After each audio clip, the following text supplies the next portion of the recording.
मेरे चित्रों में उतरती कला हो तुम, हाँ मेरी चित्रकला हो तुम। वाकई कला में कलाकार खुद को उजागर करता है, कलाकृति को नहीं। आज एक बार फिर से गीतांजलि आपके साथ हाजिर है लेकर बूंदे पॉडकास्ट पर अपनी वही पुरानी श्रृंखला जिसका नाम है पहचान। और पहचान के अंतर्गत आज हम आपको एक कलाकार से परिचित कराने वाले हैं। कलाकार जिसकी उम्र ज्यादा नहीं है लेकिन आज वो अपनी कला से लोगों के दिलों तक पहुंच चुका है। आइए आपको मिलवाते हैं उनका परिचय, उन्हीं की आवाज में जानते हैं। हेलो। Yes ma'am. हाँ जी, साहिल जी आप अपना परिचय दीजिए, आप अपने बारे में बताइए। आप क्या करते हैं और आपकी उम्र कितनी है, आप कहाँ से हैं? मेरा नाम साहिल है, मैं 13 साल का हूँ एंड मैं 8th क्लास में हूँ और मैं सन निरंकारी पब्लिक स्कूल में पढ़ता हूँ और मेरा प्रोफेशन ड्राइंग है और मुझे ड्राइंग करना बहुत पसंद है।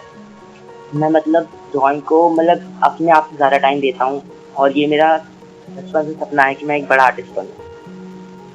जरूर, हमारी दुआएं आपके साथ हैं कि आप एक दिन बहुत बड़े और बहुत अच्छे आर्टिस्ट बनेंगे, क्योंकि ये जो हम आपकी चित्रकला देख पा रहे हैं, जो आपकी ड्राइंग हम देख पा रहे हैं इतनी सी उम्र में, वो इतनी आसान नहीं है जो आप कर लेते हैं।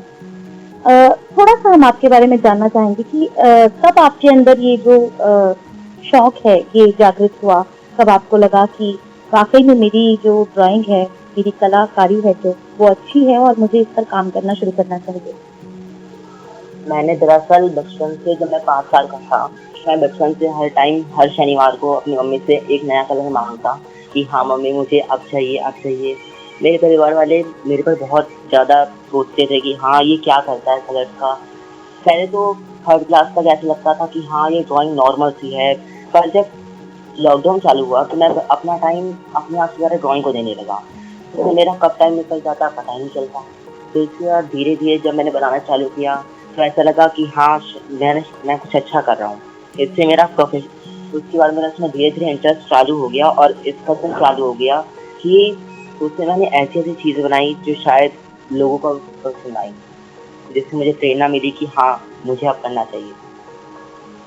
ओके, क्या कभी कोई रोल मॉडल रहा है आपका, या आपको लगा हो कि मुझे भी इसके जैसे बनना है, या इसकी चित्रकारी बहुत अच्छी है, या किसी ने आपको मोटिवेट किया हो ये काम करने के लिए? मैंने आज तक कभी किसी को देखकर या फिर ये सोचा नहीं कि हाँ मुझे बनना चाहिए, बट मेरे को ऐसा लगता कि हाँ अगर मैं ये चीज़ बनाऊंगा तो लोग मेरी तारीफ करेंगे और इससे मेरा बहुत बड़ा नाम होएगा और मैं इससे अपनी इससे मैं एक एक इस दुनिया में अपना एक नाम कमाऊंगा, जिससे लोग मुझे मेरे अपने आप नाम से नहीं, ड्राइंग से मेरा नाम जानेंगे। जरूर जानेंगे, आपकी चित्रकारी देखकर ही लोग पहचान जाएंगे कि ये साहिल की चित्रकारी है। और आगे मैं ये जानना चाहूंगी, जब भी आप कुछ बनाते हैं तो उसके लिए प्रेरणा आपको कहाँ से मिलती है, कहाँ से आपके दिल में आता है कि आज मुझे ये बनाना है? जब भी मैं कोई ऑनलाइन कुछ भी फोटो देखता हूँ या फिर अगर कोई चीज़ ऐसा लगता है कि हाँ ये बहुत क्रिएटिव है, ये बहुत ज़्यादा सुंदर है, तो मन करता है कि उसे अपने पास रख लूँ। तो उसी की चीज़ को उसके अंदर एक मन अटक जाता है मेरा कि हाँ मेरे को ये चाहिए तो चाहिए। उसके बाद ये चीज़ मेरे पेरेंट्स से कहते हैं कि हाँ बेटा तुम ये बना सकते हो। मेरे को अपने पेरेंट्स से बहुत ज़्यादा प्रेरणा मिलती है कि हाँ कि मेरे पेरेंट्स मुझे सपोर्ट कर रहे हैं कि मैं कम से कम कुछ कर सकता हूँ। आप क्या सोचते हैं कि क्या आज की दुनिया में कला की महत्ता है? क्या आज की दुनिया में कला को बहुत ऊपर रखा जाता है, या इन फ्यूचर भविष्य में अगर हम कहें तो क्या इसमें प्रोफेशन के रूप में हम इसको ले सकते हैं? एक टाइप से प्रेजेंट में अभी तो इसकी कोई इतनी सारा कदर नहीं करता हर एक इंसान, लेकिन कुछ हैं जो इस आर्ट को समझते हैं, इस आर्ट को समझते हैं और उसे देखते हैं कि हाँ ये कितनी बारीकी से काम किया गया है, इसमें कितनी मेहनत लगी है। लेकिन कुछ लोग इसमें इंटरेस्ट नहीं होता, कुछ लोगों का, और ना ही कुछ लोगों को समझ ही नहीं आता कि इसमें क्या किया गया है। तो फिर मेरे को लगता नहीं कि इस समय इतनी ज़्यादा इसकी महत्वता है, पर मेरे को लगता है कि इन फ्यूचर इसकी बहुत ज़्यादा डिमांड होगी और इसका बहुत नाम होएगा आर्ट का। जी जी बिल्कुल। जब कोई आपकी की हुई कृति पर कोई आलोचना करता है या कोई फीडबैक देता है या कभी कोई शायद कोई कमी भी निकालता हो, तब आपको कैसा लगता है और आप उसको कैसे लेते हैं? जब भी अगर मेरी मतलब खासकर मेरी सबसे ज़्यादा मैं अपनी पहली ड्राइंग जब भी बनाता हूँ तो अपने पेरेंट्स को दिखाता हूँ और पेरेंट्स को दिखाने के बाद मेरी अपनी मम्मी खासकर मम्मी से पूछता हूँ कि इसमें क्या कमी रह गई। अगर कोई कमी रह जाती है तो मेरी मम्मी सबसे पहले बता देती कि हाँ बेटा तुमने कमी लगाई है। मैं कभी भी कमी को दिल से नहीं लगाता कि हाँ मैंने कुछ गलत बनाया है। मैं सोचता हूँ कि हाँ अगर मैंने कुछ गलत बनाया है तो मैं उससे और अच्छा बना सकता हूँ, क्योंकि अगर मैं उस चीज़ को अगर दिल पे ले लूँ और सोचूं कि हाँ ये तो मैं बना ही नहीं सकता, ये बहुत गलत बात हो जाएगी, क्योंकि हमें कभी उम्मीद नहीं हारनी चाहिए। बिल्कुल बिल्कुल, उम्मीद लगाई रखनी चाहिए कि शायद इसमें थोड़ी बहुत कमी है, अगली बार मैं बहुत और अच्छा कर पाऊंगा। एक और सवाल कि जब भी आप अपनी कोई कृति शुरू करते हैं तो आपको कब ऐसा महसूस होता है कि ये पूरी हो गई है और अब मुझे इसे बंद कर देना चाहिए? होता है ना, जब भी हम कोई शुरुआत करते हैं काम की और उसको एंड करते हैं, उसको खत्म करते हैं, तो हमें पता होता है कि अब ये काम मेरा पूरा हो गया है। तो ऐसी ही एक कलाकारी है मुझे लगता है, क्योंकि कहीं ना कहीं मैं भी थोड़ी बहुत ड्राइंग कर लेती हूँ और की भी है। तो एक आखिरी टच होता है या एक समय होता है जब लगता है कि अब मुझे इस पर और काम नहीं करना है। तब वो कब आपको लगता है?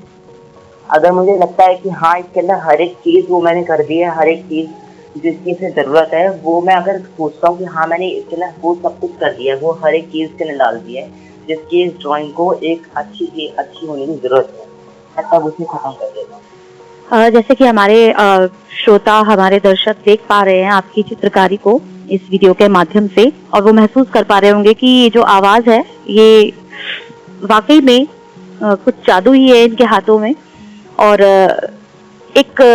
इस जादू से ही जुड़ा एक और सवाल पूछना चाहूंगी कि क्या कभी, इतनी सी उम्र है आपकी, अभी आप 8वीं कक्षा में हैं, तो क्या कभी आपको आपकी कलाकारी के लिए पुरस्कार प्राप्त हुआ है? किसी भी पुरस्कार से आप पुरस्कृत किए गए हैं?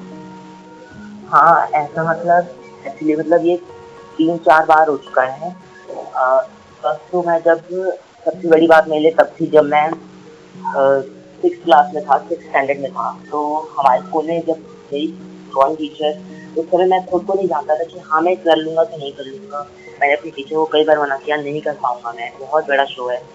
वहाँ पे मैक्सिमम 3000 स्टूडेंट्स थे और 3000 स्टूडेंट्स में से हमारे स्कूल में सिर्फ 2 बच्चे गए थे। उनमें से वहाँ पे ट्रेन मिनिस्टर भी आए थे वहाँ पर।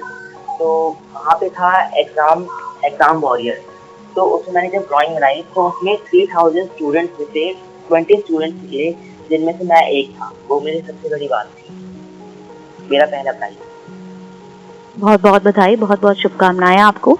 बहुत बड़ी बात है कि 3000 लोगों में से 20 लोगों में आना, ये भी बहुत बड़ी बात है। और उन 20 से फिर आगे एक में भी आप जाएंगे, प्रथम स्थान पर भी आएंगे, ऐसी हमारी उम्मीदें हैं और ऐसी हमारी कामना है आपको लेकर।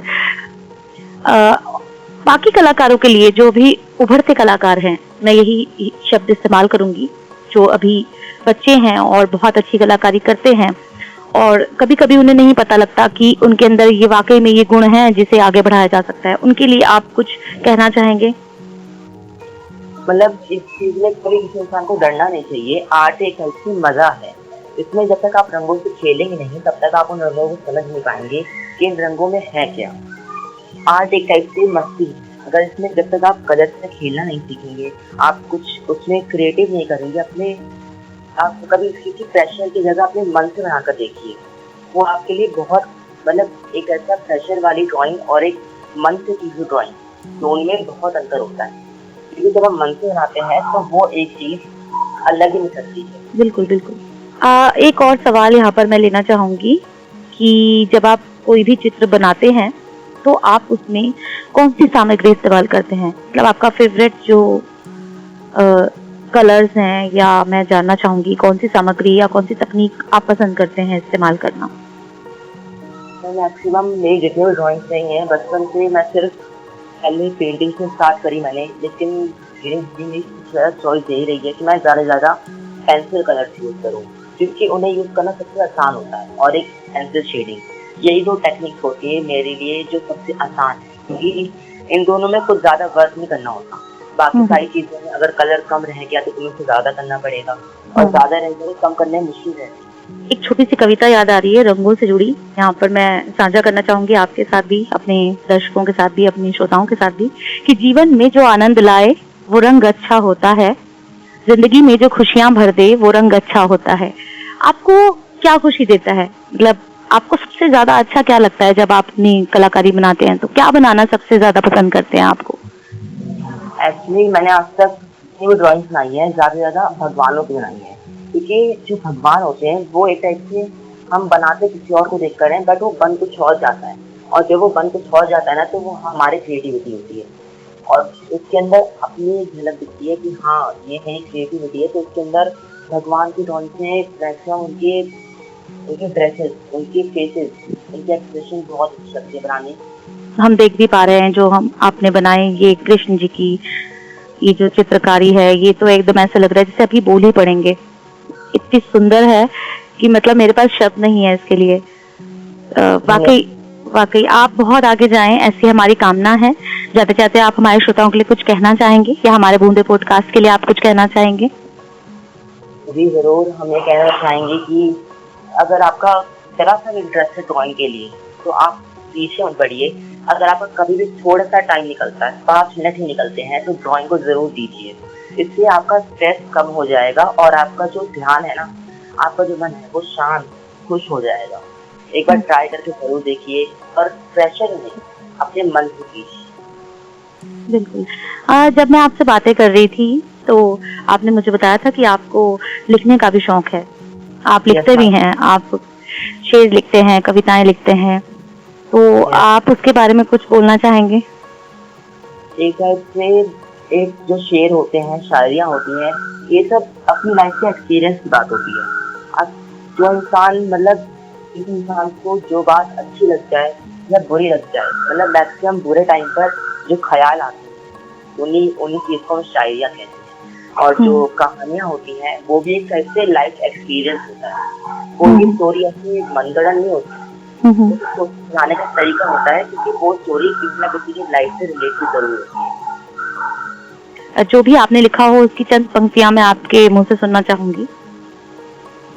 मन करता है तुझे देखते ही रहूं, देखते ही रहूं, मन करता है तुझे दिल भर के देखते ही रहे और देखते ही रहूं, पर ना ये है कि ये दिल कब भरेगा।